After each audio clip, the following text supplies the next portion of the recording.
Coach, Miami lost a series with Central Michigan this past weekend. What are your thoughts on the Red Hawks play? Yeah, obviously a disappointing weekend from a result standpoint. And, anytime you go on a road to play, it's always going to be tough, and you don't expect to have calls go your way. And just kind of thinking about yesterday's game and going back and watching the film this morning, we go into the bottom of the ninth inning and their leadoff batter gets on base. She ends up stealing second base, and then their two-hole batter comes up, tries to bunt her over to third. Kat Lee comes up, makes a fantastic diving play down the line, throws her out at first base. Haley Tran the runner on second base, try to advance to third. Haley does a great job, throws her out, and we have a double play. And then we've got their three-hole batter that came up. First pitch, she hits a ball, hits it right to Johnny. The ball, in my opinion, was a fair ball. Johnny tags her. The umpire calls it a foul ball. And then the next pitch, she ends up hitting a walk-off home run.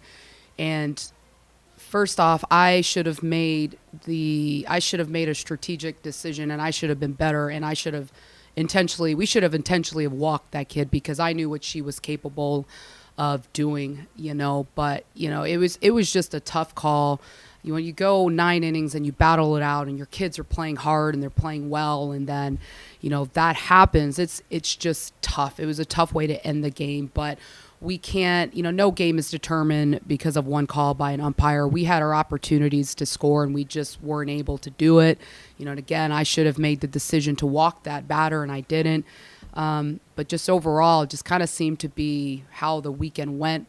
Our kids were having good at bats. It's like we're hitting line shots and they're catching it, and they're hitting balls and their balls are falling. And but you got to give Central Michigan a lot of credit, because, like I said last week, I knew that team was going to be ready to play this weekend, and they were. And even their coach told me, that's the best our team has looked.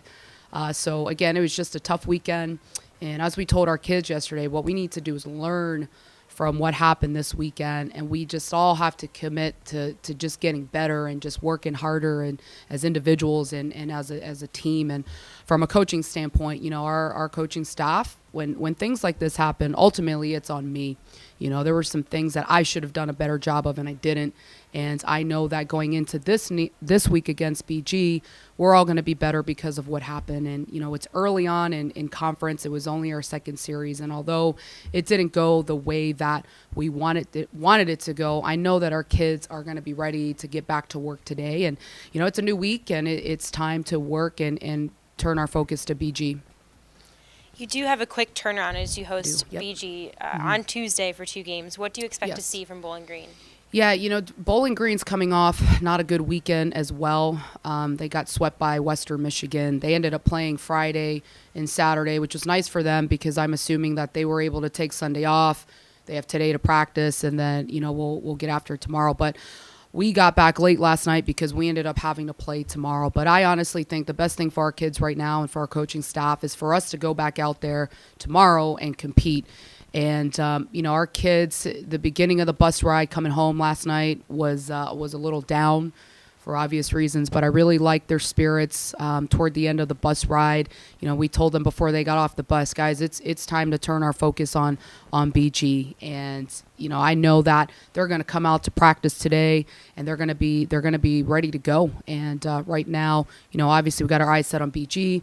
Looking at their stats, they've got 2 pitchers that we're well familiar with. We expect to see Meredith Miller in game 1.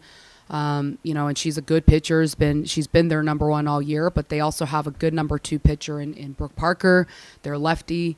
And they gave us a great series last year, and I expect nothing different from them this year. Offensively, they're swinging the bats well, and I think offensively they're going to be a lot like Central Michigan, where they have a couple of kids at the top of the lineup who are their key hitters, but they're hitting .299 as a team. So pretty much throughout the lineup, the top, middle, bottom of the order, everybody's swinging it well. So I've got to get back to work today and make sure that I put together a good plan for our pitching staff and make sure we find ways to shut them down. And, I know Coach Kohlmeyer and Coach Jones are going to put together a good game plan for our hitters, and I expect a great series from BG tomorrow.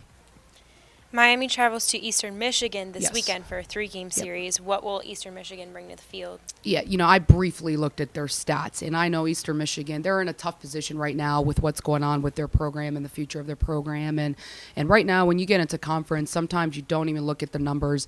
And I know that Eastern gets to play at home, and I know that we're going to get a very good Eastern Michigan team. And I say this every weekend, and I'll say it again. Right now, we've got to focus on some things that we need to do better, and we've got to start making some adjustments from an offensive standpoint. And, I think if we're able to do that and start just kind of playing Miami softball and kind of getting back to some fundamentals and just worrying about what we need to do to take care of business on the field, I think we'll have a successful weekend against Bowling Green and Eastern Michigan. Thank you. Good luck. Thank you.